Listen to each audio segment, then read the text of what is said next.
आप देख रहे हैं राष्ट्र टुडे न्यूज, एक कदम राष्ट्र निर्माण की ओर। अगर आप हमारे चैनल पर नए हैं तो सबसे पहले हमारे चैनल राष्ट्र टुडे न्यूज को सब्सक्राइब करें ताकि न्यूज की हर अपडेट्स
जो भावी मुख्यमंत्री प्रत्याशी पुष्पम प्रिया चौधरी जी हैं, वो हम सबों के बीच में आई हुई हैं। यह कहना चाहता हूं कि बिहार का जो गौरवशाली अतीत रहा है, और मुझे बहुत खुशी हुई है यहाँ आके। कैमूर में दूसरी बार आ रही हूँ, बहुत ही अच्छा लग रहा है। इतनी सारी संभावनाएं हैं कैमूर में, रामगढ़ में जहाँ पे अभी हम लोग खड़े हैं, वहाँ पर इतनी सारी संभावनाएं हैं। आप में से बहुत सारे लोग मुझे जानते होंगे, मेरा नाम जरूर सुना होगा, बहुत सारे लोग नहीं जानते होंगे। पार्टी है हमारी एक, इसका नाम है कांग्रेस। बिहार आने का मकसद बहुत ही साफ है, बहुत मामूली सी बात है, सबके मन में वही बात है, अब आगे बढ़ना है। यहाँ पे आप लोग जितने भी लोग खड़े हैं, सब अपने ही लोग हैं, सब बिहार के ही लोग हैं, सब कैमूर के ही लोग हैं, और शायद ही किसी के पास नौकरी है। मैं कोई जुमला बोलने के लिए यहाँ पे नहीं आई हूँ। राजनीति में जो तमाशा होता है, ना ही वो तमाशा करने आई हूँ कि बड़े बड़े बातें करके और जुमला बोल के और निकल लो। जो भी बात बोलूंगी सच्ची बात बोलूंगी, थोड़ी सी कड़वी हो सकती है, दिल से बोलूंगी। 2020 में अब अभी हम खड़े हैं सभी लोग यहाँ पे। 74 साल पहले हम लोग आजाद हुए थे। वो आजादी इसीलिए मिली थी कि आज जब हम 2020 में खड़े होते तो सबके पास नौकरी होती, एक बेहतर जिंदगी होती, और गांव में एक डिग्री कॉलेज होता। पर इसमें से कुछ भी नहीं हुआ, कुछ भी नहीं हुआ ना। ये बात तो बिल्कुल सही है, किसी के पास नौकरी नहीं है। सरकारें क्यों होती हैं? आज यहाँ पे खड़े सभी लोगों से मैं कहूंगी कि 2 मिनट के लिए खुद से अपने आप से पूछें। सभी लोग जो यहाँ खड़े हैं, आप जब भी कुछ भी खरीदते हैं तो आप टैक्स देते हैं। वो टैक्स इसीलिए जमा होता है कि सरकारें आए और हमारी जिंदगी आसान करें, ताकि हमें संघर्ष नहीं करना पड़े। लेकिन वो होता नहीं है। हम पूरी उम्र संघर्ष करते हैं, और जो सारे पार्टी के नकली नेता हैं, वो पटना में बड़े बड़े हमारे ही पैसों के बंगलों में बैठे रहते हैं। सभी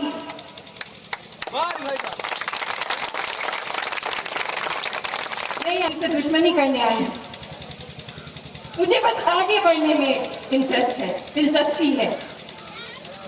मैं यहाँ पे लोगों को हर साल 8 लाख सरकारी नौकरी और 80 लाख प्राइवेट नौकरी देने आई हूँ। और ये कोई घूमने वाली बात नहीं है, ये मुझे देना आता है। इसके लिए कड़ी मेहनत की है। ये कैसे देते हैं, इसके लिए मेहनत से पढ़ाई की है, सीखा है, विकसित देशों के लिए नीतियां बनाई हैं।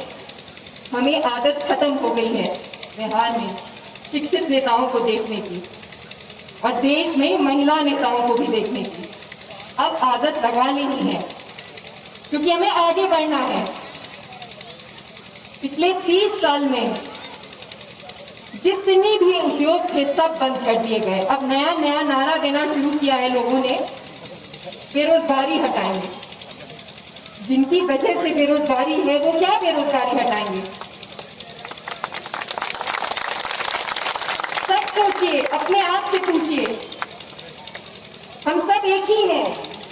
सब जब तक साथ में आगे नहीं बढ़ेंगे, बिहार तक दोनों में से किसी को खुद नौकरी नहीं मिलेगी।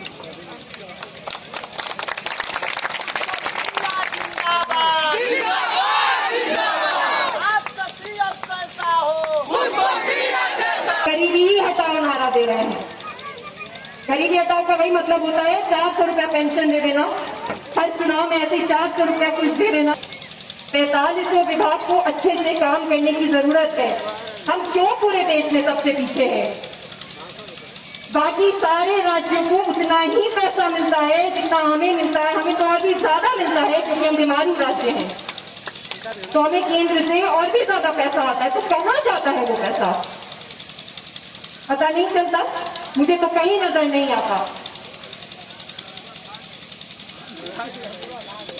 इस बार बहुत दिमाग लगाना है। यहाँ पे एक युवा होने के नाते जितने भी युवा यहाँ पे खड़े हैं, ये आप सबकी, हम सब की जिम्मेदारी है कि जो बच्चे हैं उनका भविष्य हमारे जैसा खराब नहीं हो। हमारे देश को बहुत मुश्किल से आजादी मिली थी। जैसे जैसे चुनाव आएगा ये जाति धर्म की बातें करते हैं। ऐसे तो सब लोग खड़े हैं, बगल में पूछ रहे हैं क्या एक दूसरे से कि कौन सी जाति है आपकी? नहीं पूछते ना। तो फिर चुनाव के वक्त में ही ये मुद्दा क्यों? और कौन सी जाति और कौन सी धर्म का भला हो गया? किसी का भी भला नहीं हुआ। सिर्फ कुछ लोग हैं जो आगे बढ़ गए हैं। कुछ लोग मुझसे कहते हैं कि अभी तो आप नया नया आए हैं, अभी देखेंगे। इस पे मुझे बहुत हंसी आती। इसका मतलब कि 5 साल और आप लोग संघर्ष करने के लिए तैयार हैं?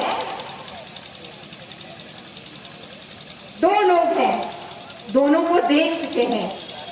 जागीर में देने के लिए 74 साल पहले लोगों ने अपनी जान नहीं दी थी।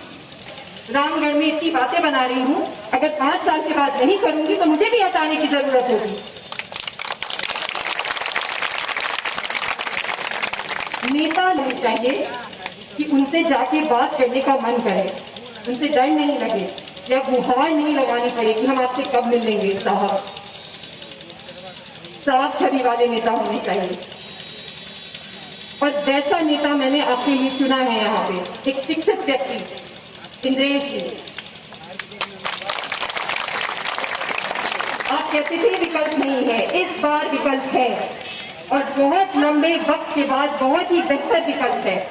कहीं कुर्सी पे बैठ के बाल पकाने की जरूरत नहीं होती है अच्छा शासन चलाने की, पर उसमें काबिलियत होनी चाहिए। और वह काबिलियत बाकी किसी में नहीं है। फिर क्यों 5 साल और इंतजार करना है? इस बार निर्णय लेना है, आगे बढ़ने का निर्णय। मैं यहाँ काम करने के लिए बस आई हूँ। पूरा एक रोड मैप है, उस रोड मैप पे काम करना है और आगे बढ़ना है। जो बुनियादी सुविधाएं हैं वो देनी है। पूरे बिहार का ट्रांसफॉर्मेशन करना है, बहुत बड़ा ट्रांसफॉर्मेशन। कैमूर का ट्रांसफॉर्मेशन करना है। सुना नहीं है यहाँ पे किसी ने, मुझे पता है। इसलिए मन में वो शंका होती है कि अरे ये तो हो ही नहीं सकता। हो सकता है, किसी दुनिया में होता है, किसी दुनिया में नीतियां बनती हैं और जगह राज्य आगे बढ़ता है। ऐसे ट्रांसफॉर्मेशन वाली नीतियों में मैं भागीदार रही हूँ, मैंने होते हुए चीजें देखी हैं और यहाँ भी होगा। आप लोगों का तो मुझे नहीं पता, लेकिन मैं एक बिहारी हूँ और मुझे बिल्कुल भी मंजूर नहीं है कि बिहार सबसे पीछे रहे। मुझे बहुत लोगों ने कहा अरे वहाँ की राजनीति तो बहुत ही खराब है। सारे लोग मिल गए, बहुत सारे लोग जुड़ गए और मेरा विश्वास है कि बाकी जो लोग नहीं जुड़े हैं वो भी मन में कहीं ना कहीं तो जरूर चाहते होंगे कि बिहार आगे बढ़े। हम सबने एक ही संघर्ष किया है। बाहर गए हैं क्योंकि यहाँ कुछ नहीं मिला, बहुत सारे लोग नहीं जा पाए, यही संघर्ष करते रह गए। और एक बिहारी होने के नाते आप सबको एक बात कहूंगी, सब तमाशा है। आप सबको पता है कि सबने तमाशा किया है। चुनाव के वक्त में अपना झंडा पकड़ा दिया है और उसके बाद लोग गायब हो गए। अब चलिए आगे बढ़ते हैं, एक नया बिहार बनाते हैं, जुमले वाला बिहार नहीं, असली वाला नया बिहार। नहीं शुरुआत करेंगे इस बात को कभी नहीं बनेगा, जब तक हम जिंदा हैं तब तक तो नहीं होने वाला है। और बहुत ज्यादा वक्त नहीं मांग रही मैं, 5 साल में बहुत तर्क वाली बातें करती हूँ मैं। 45 विभाग हैं, 5 साल में जब सभी विभाग अच्छी तरीके से काम करेंगे, जी हुजूरी नहीं करेंगे, तो वैसे ही काम होगा हमारे राज्य में जैसे देश के बाकी सारे राज्यों में काम होता है। और 5 साल में जो पूरा इकोनॉमिक रिफॉर्म का मेरा प्लान है, जिसके बारे में शायद ही यहाँ पे कोई नेता बात करता है, मैं कह दे रही हूँ आप लोगों को, कुछ नहीं होने वाला। बिहार की इकोनॉमी की बातें करने की जरूरत है, जुमले की बातें नहीं। और हर व्यक्ति को, हर घर को, और खासकर गरीबी रेखा के नीचे जो घर है, आप अगर मैनिफेस्टो पढ़ोगे कभी जाके तो आप उसमें देखोगे कि क्या प्लान है। हर घर को नौकरी देनी पड़ेगी, महिलाओं को सम्मान देना पड़ेगा, उनको नौकरी देनी पड़ेगी। यही बहुत सारी संभावनाएं हैं। मेरी बात मानिए, हमारी आदत खत्म हो गई है ये मान लेने की कि परिवर्तन मुमकिन भी है, इसलिए हम उन्हीं लोगों में से जो भी मिलता है उसको चुनते जाते हैं। पर मेरा आप लोगों पे भरोसा है। मुझसे बहुत लोग पूछते हैं कि ये करने की क्या जरूरत थी, टीचर में जाने की क्या जरूरत थी। मेरा आप लोगों पे भरोसा है कि आप लोग भी वही चाहते हैं जो कि मैं चाहती हूँ। इस बार साथ होते हैं, सब जाति सब धर्म के लोग इस बार साथ होते हैं। एक प्रयोग करके देखिए कि इतनी बार इन चीजों के नाम पे वोट किया है आज तक। इस बार साथ होकर ये प्रयोग करते हैं और आगे बढ़ते हैं। और मैं वादा करती हूँ आप सबसे कि मैं 5 साल में बिहार को भारत का नंबर 1 राज्य बनाऊंगी। सबको नौकरी चाहिए ना? आप बिहार में किस मुद्दे पर चुनाव लड़ रही हैं? विकास का मुद्दा है, लेकिन नकली विकास का मुद्दा नहीं है। विकास तब होगा जबकि रोजगार आएगा, लोगों को नौकरियां मिलेगी। तो जैसा कि मैंने अभी यहाँ पे कहा कि 8 लाख सरकारी नौकरी और 80 लाख प्राइवेट नौकरी लानी है। उसके लिए उद्योग लगाने हैं, 8 नए महानगर बनाने हैं, पूरे तरीके से बिहार को बदलना है। बिहार में एनडीए और महागठबंधन का कब्जा है, क्या लगता है कि आप जीत हासिल कर पाएंगी मैडम? अगर इस कब्जे को इस बार नहीं खत्म करेंगे तो बिहार और बर्बाद होते जाएगा, जैसे पिछले 30 साल में होते आया है। और खत्म करना तो लोगों के हाथ में है।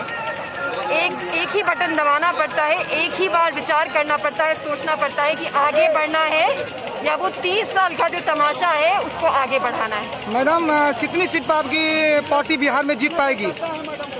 कोशिश तो ये है कि सभी सीटों पे जीते, और सभी सीटों पे ना भी जीते तो इतनी सीटों पे जीते कि हम सरकार बनाए और वहाँ पे बैठे विधानसभा। उम्मीद है कि आप लोगों को वीडियो पसंद आया होगा और लेटेस्ट खबरों के लिए यूं ही देखते रहिएगा राष्ट्र टुडे न्यूज।